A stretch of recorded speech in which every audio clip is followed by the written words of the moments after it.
Good morning! Happy Sunday!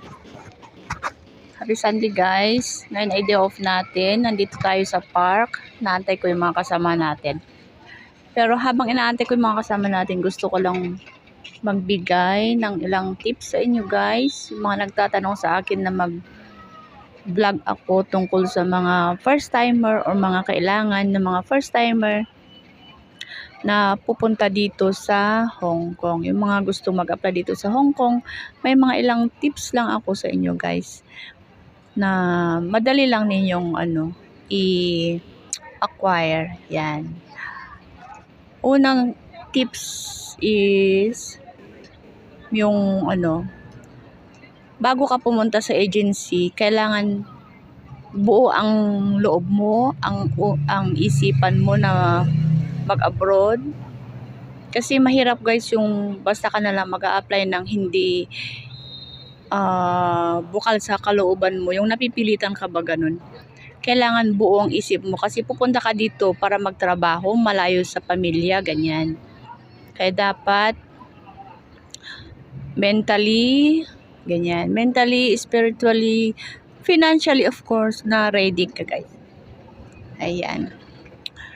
Yan ang unang tip ko sa inyo. Tapos, pangalawang tip is, kailangan mag-ready ka ng mga requirements mo. Gaya ng number 1 is ID. Yan, mga valid IDs. Mga SSS IDs, ganyan. Kasi yan ang mga hinahanap nila kadalasan. Yung mga tin IDs is hindi nila masyadong hinahanap yan pag sa agency ka pupunta ng mga pag-apply ng abroad. Of course, yung passport mo is kailangan bago. Kailangan may 6 months validity bago mag-expire. Pero pag ako sa inyo guys, yung bago sana siya, yung mga may 2 years ganyan. Especially sa mga baguhan talaga na mag-apply ng abroad. Kailangan may 2 years siya na validity bago mag-expire para pagpunta mo ng workplace mo is hindi siya agad-agad mag-expire. Kasi 'di ba nasa adjustment period ka pa pagpunta mo ng abroad. Yan.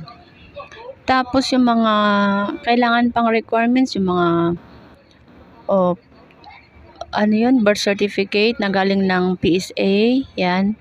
Kung married ka naman, yung mga marriage contract, yung mga school records mo, kung may mga certificate ka, ganyan. Pag dito naman sa Hong Kong is kailangan lang naman din is kung high school graduate ka or senior high, yan. Yung mga certificate lang guys ang mga kailangan. Dalhin nyo yung mga original at saka mag-xerox kayo. Yan, kasi hinahanap talaga ang mga xerox. Kung magsi-xerox naman kayo, siguro mga tig-2 copies is okay na siya. Yan. And of course, yung pera. Bago ka mag-apply ng abroad, kailangan mong may pera ka. Pamasahe man lang, papunta ng agency. Kung ang agency mo ay Manila, dapat handa ka rin sa mga pang-kain mo, pang-rent mo.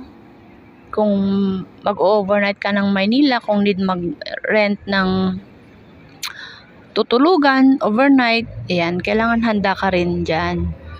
Tapos, extra money na pang bayad sa agency, kung may babayaran.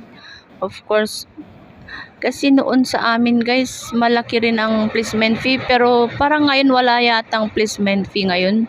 Parang mga 30K na yata ang kailangan mo. Lahat-lahat na ata daw yun. Yun ang sabi ng iba na nagpupunta dito sa Hong Kong na mga baguhan guys. Ayan. Tapos, ano pa ba? Ayan, mga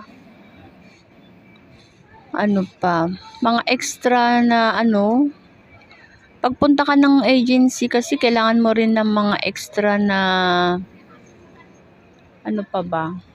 gamit. Ayan, kailangan ready ka lahat sa gamit mo.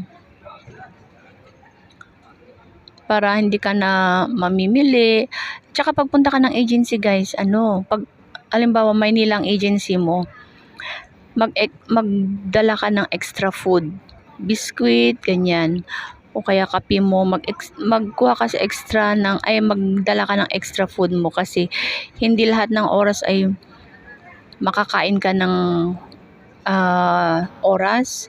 Para at least kung magutom ka man lang, kaantay, kapipila sa agency, meron kang makakain for the meantime na wala ka pang time kumain ng lunch or dinner, ganyan. Or breakfast, yan. Yan lang naman ang alam kong mga basic na na mga kailangan ng mga first timer o kaya kahit sino na mag-apply ng work, especially pag dito sa abroad. Yung mga pupunta dito sa Hong Kong, yan. Good luck sa inyong lahat. Sa mga nagtatanong, nagsasabi na mag-vlog daw ako ng mga tips, ayan, mga kailangan. Ayan, yan lang ang mga basic na alam ko, mga unang requirements na alam kong dapat nyong ihanda, guys. Ayan, at sana nagustuhan nyo at may mga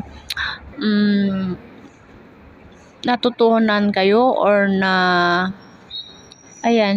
nakuha kayo sa akin mga tips. Ayan. At sana abangan nyo pa mga ibang tips ko tungkol sa mga pag-work sa abroad. Ayan. At sa mga hindi pa nag-subscribe, guys, please subscribe, likes, and share nyo rin. Comments below kung ano pang gusto nyo na mga topics, guys, about sa pag-abroad. Ayan. Thank you, guys. Goodbye. Thank you for watching. Have a nice day.